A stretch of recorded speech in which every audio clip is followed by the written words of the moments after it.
standing in the rain.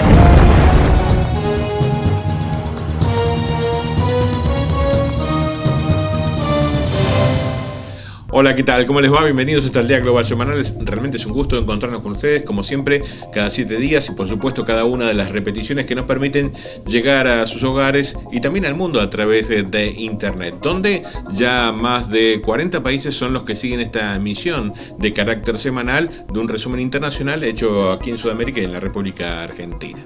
Como siempre, vamos a dar apertura con la gente que nos acompañe de esta manera.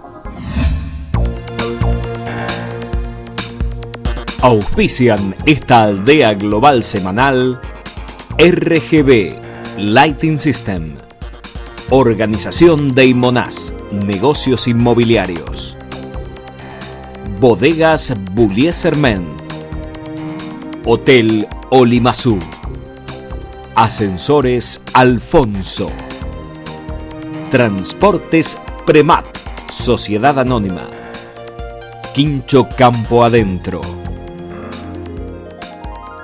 SCS Computación, Refrigeración Sur, partes y repuestos, Hidrosol, representante de piscinas IWI, Distribuidora Leonel, Agua de Mesa Polarito, Automotores Leonel, Agencia Chevrolet y Multimarcas, La Consola, accesorios.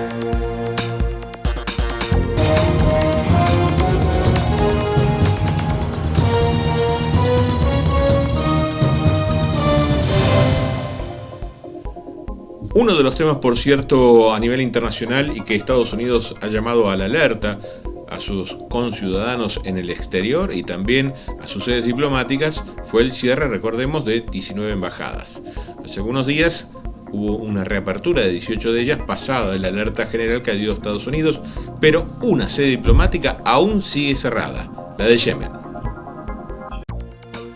18 de las 19 embajadas estadounidenses que habían permanecido cerradas a lo largo de la semana anterior debido a una amenaza terrorista indeterminada por parte de Al Qaeda en la península arábica, han reabierto sus puertas. La sede de la misión diplomática en Sanaa, la capital yemení, es la única de las legaciones del norte de África, Oriente Próximo y Sur de Asia que sigue clausurada porque el riesgo de atentado persiste. El Departamento de Estado informó el viernes que esta decisión, sin dar detalles concretos de los motivos para retomar la normalidad de los horarios de apertura de sus sedes diplomáticas. El pasado domingo reabrieron 18 de las 19 embajadas y consulados que han permanecido cerrados recientemente. Nuestra legación en Yemen seguirá cerrada debido a que el peligro de un potencial ataque terrorista de Al Qaeda en la península arábiga se mantiene, señala un comunicado. El consulado de Lahore en Pakistán, que fue evacuado la semana anterior debido a otra amenaza distinta de la que provocó la alerta en el resto de los países de mayoría musulmana, también ha abierto. La inusitada adopción de las medidas de seguridad, Estados Unidos también ha emitido una alerta de viaje e insta a los ciudadanos que se desplacen a la zona que extremen las precauciones. Ha reavivado el temor hacia Al Qaeda, poniendo en cuestión la afirmación que el presidente de Estados Unidos, Barack Obama, realizó en pasado mayo cuando aseguró que el núcleo de la organización estaba prácticamente acabado. Recordemos que hace unos días, durante un discurso ante los Marines en la base de Camp Pendleton, en California, aseguró que, aunque se había diezmado a los líderes de Al Qaeda que habían perpetrado el 11S, los extremistas siguen siendo una amenaza para la seguridad nacional. Las embajadas y los intereses estadounidenses en el extranjero, había manifestado el presidente Barack Obama. A propósito de Yemen y lo que acabamos de ver de la reapertura de cada una de las embajadas, algunos piensan, de acuerdo a los analistas internacionales, aquellos que hacen un estudio sociológico de estos países que para muchos occidentales son desconocidos en cuanto a sus costumbres, algunos se preguntan si Yemen no puede ser el nuevo bastión de Al Qaeda.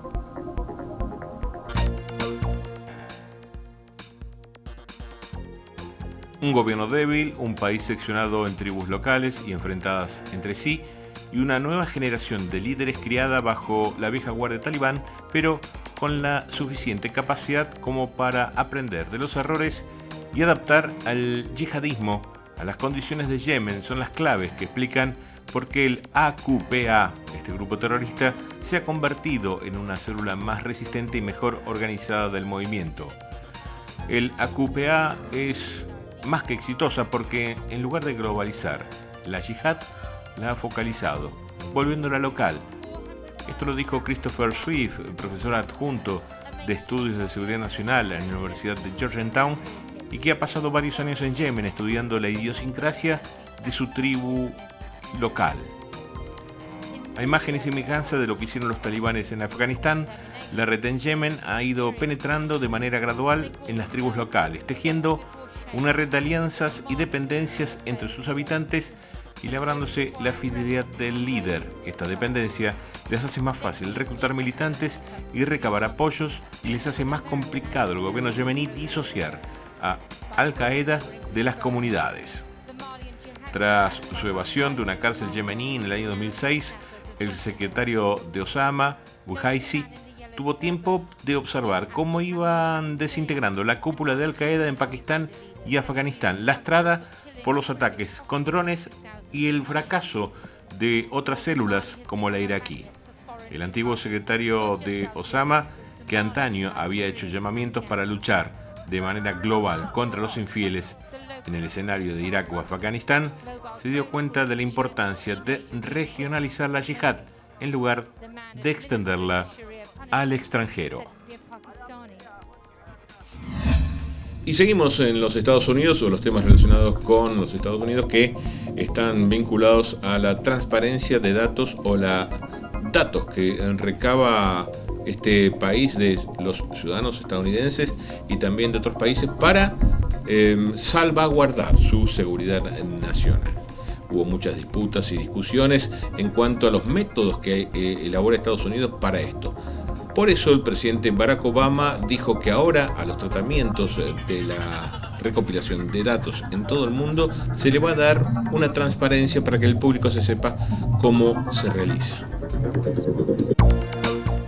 En un claro cambio de estrategia, el presidente de Estados Unidos, Barack Obama, decidió el viernes pasado tomar las riendas de la polémica suscitada por las controvertidas técnicas de espionaje del gobierno y anunció una serie de medidas para impulsar la transparencia de los programas de vigilancia de la administración.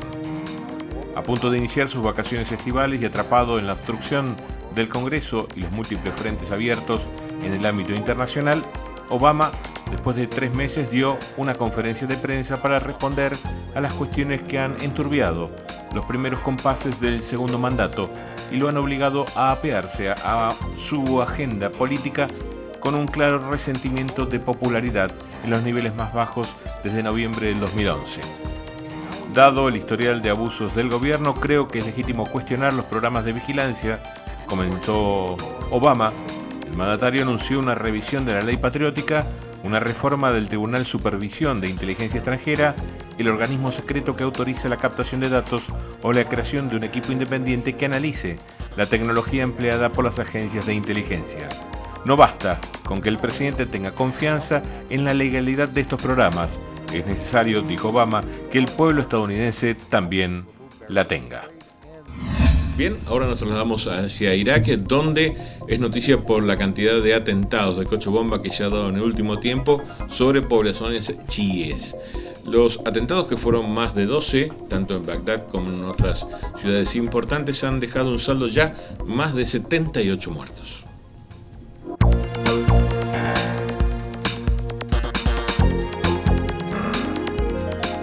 Una cadena de atentados con coche bomba en zonas de Bagdad, de población principalmente chií, ha causado la muerte de 57 personas y han herido a 140, según fuentes médicas y policiales, en medio de un resurgimiento de la violencia en Irak desde principio de año.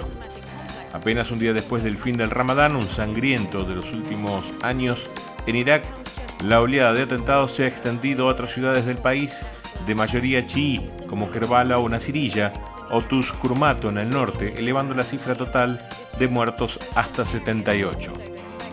La peor pesadilla se ha vivido en Bagdad, donde han estallado 12 coches bomba en áreas mayoritariamente chiíes, mercados, calles comerciales y parques donde muchas familias celebran la fiesta del Eid, que marca el final del mes de ayuno del Ramadán, han sido escenario de los atentados.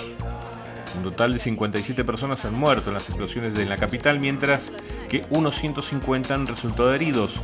El pasado martes, una cadena similar de explosiones dejó en Bagdad otros 50 cadáveres. Al-Qaeda ha reivindicado la autoría del atentado un día después. Fuera de la capital también se han producido atentados contra los chiíes. El más grave se ha producido en la ciudad de Tux-Kumarto, a unos 170 kilómetros al norte de Bagdad. Al menos 10 personas han muerto y 45 resultaron heridas cuando un suicida ha detonado un coche bomba en la calle atestada de gente, según ha informado las fuentes médicas y policiales. La ciudad de Tux-Kumarto está situada en un lugar cuyo control se disputan el gobierno de Bagdad y la región autónoma del Kurdistán.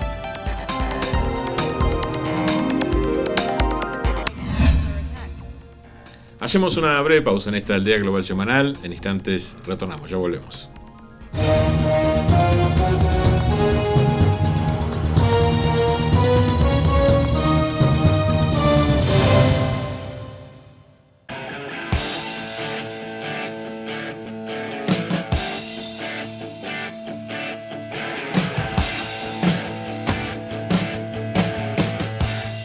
Existe un lugar donde se pesca así. Entre Ríos, una tierra diferente. Tecla Star, lo que ves y lo que no ves.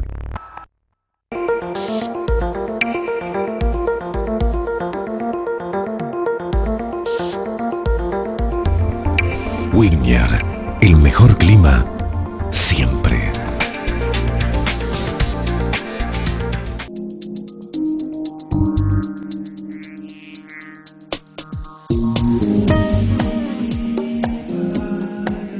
Colón, Entre Ríos, el tiempo pasa distinto.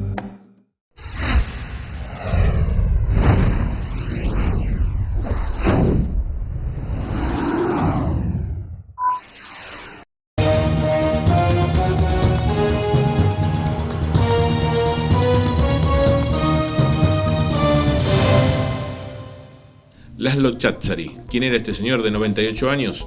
Bueno, un ex nazi húngaro que era intensamente buscado por el Centro Simón Wiesenthal, que el año pasado justamente dábamos cuenta nosotros a través de un informe sobre su ubicación por el diario británico The Sun. A los 98 años, Laszlo Tsántari ha muerto, evadiendo nuevamente a la justicia. Laszlo Tsántari vivió 98 años, pero al final no fue suficiente para que pisara la cárcel. Hace 7 días se supo que el nazi húngaro, acusado de colaborar en la deportación a Auschwitz de 12.000 judíos, ha fallecido la semana pasada de una neumonía en el hospital de Budapest. Laszlo Tsántari fue en el año 2012 el más buscado. Él era oficial de la policía de Košice, en aquel momento territorio húngaro que ahora es eslovaco. En la primavera de 1944, más de 500.000 de judíos húngaros fueron agrupados en guetos, deportados a Auschwitz y asesinados allí.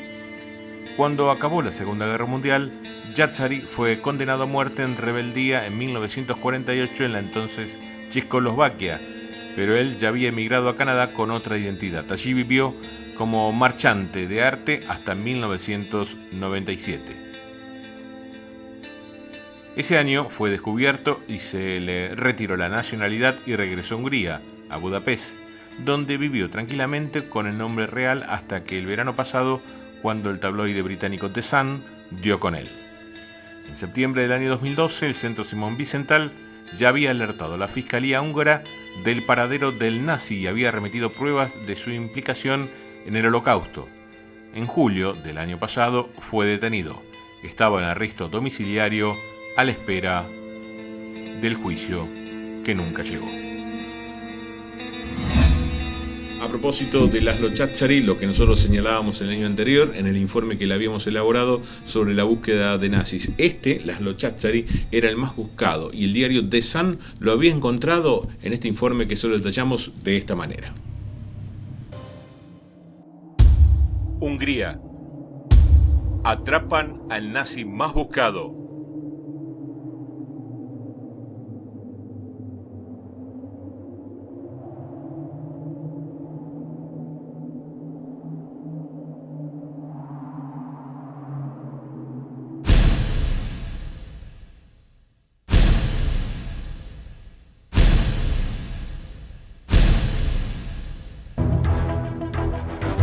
El criminal nazi más buscado del mundo, Laszlo Tsatsari, de 97 años de edad y acusado de complicidad en la muerte de 15.700 judíos durante la Segunda Guerra Mundial, fue hallado en Budapest por el diario sensacionalista británico The Sun, 67 años después de finalizada la guerra.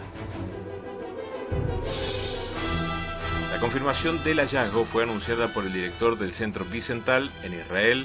El diario británico The Sun pudo fotografiarlo y grabarlo gracias a informaciones que nosotros aportamos en septiembre del año 2011, declaró Efraín Surov. Hace 10 meses, un informador nos dio elementos que nos permitieron localizar a Laszlo Tsatsari en Budapest. Ese informador recibió $25.000 que acordamos a cambio de informaciones que permitan hallar a criminales nazis, explicó Surov.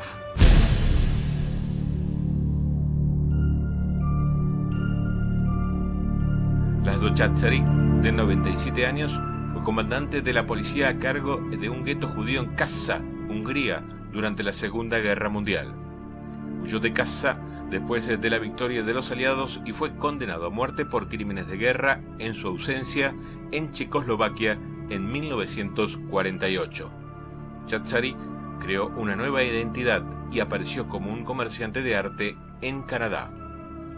En 1997 su identidad fue descubierta y se le revocó la ciudadanía. Además, el gobierno comenzó a elevar un caso en su contra. Sin embargo, huyó antes de que los papeles de deportación pudieran ser realizados. Desde ese momento y durante 15 años su paradero ha sido un misterio hasta ahora.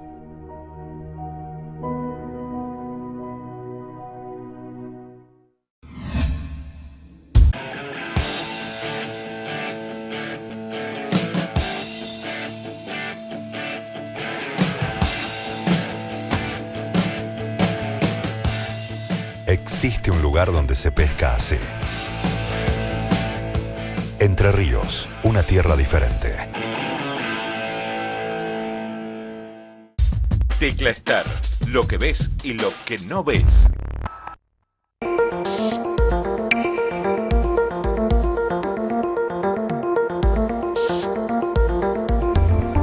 Wigner, el mejor clima siempre.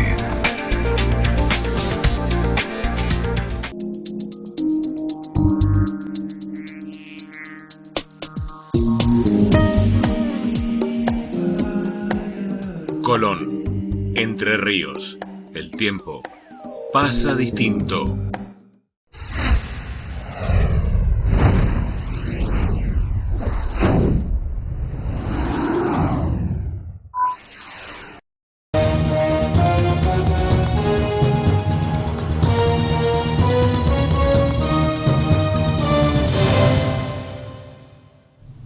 Más información internacional. El violento desalojo de los campamentos de protestas para exigir la restitución del depuesto presidente islamita Mohamed Mursi y los disturbios posteriores dejaron al menos 300 muertos en Egipto, en una acción que generó condena internacional y la renuncia del vicepresidente Mohamed El Baradei. Además, el presidente de transición egipcio Adli Mansur decretó el estado de emergencia en todo el país por un mes, a partir de las 18 horas del pasado miércoles. La medida permite que se realicen redadas y detenciones sin una orden judicial. Además, tras las violentas batallas callejeras desatadas entre islamistas y la policía, el gobierno estableció el toque de queda en 12 provincias en las que regirá a partir de las 9 de la noche hora local, hora argentina GMT, y a las 6 horas del jueves, en las que nadie podrá salir a la calle. Un portal de noticias informó que el toque de queda podría estar vigente también durante un mes. Durante el anuncio difundido mediante un comunicado a través de la televisión estatal, el presidente interino ha encargado a las Fuerzas Armadas, con la ayuda de la policía, adoptar las medidas necesarias ante esta situación. La violencia se desató el miércoles por la mañana con el desalojo a la fuerza por parte de la policía de los campamentos de protesta de los seguidores de Mursi en la Plaza Al-Rabea de Al-Dayuida, en la Al-Najda, en el Cairo.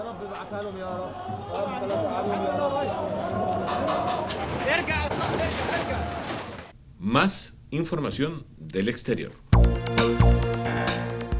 El soldado Bradley Manning ha pedido perdón por sus acciones y ha reconocido que la filtración de documentos secretos diplomáticos y militares a Wikileaks, la mayor de la historia de Estados Unidos, perjudicó los intereses de su país.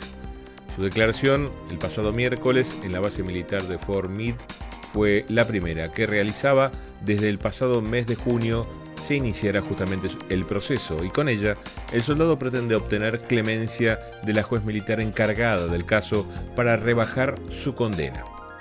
El uniformado de 25 años se enfrenta a una pena máxima de 90 años de prisión por 20 cargos de espionaje, robo de propiedad del gobierno, fraude informático y otras violaciones del Código Militar de los que fue encontrado culpable el pasado 30 de julio.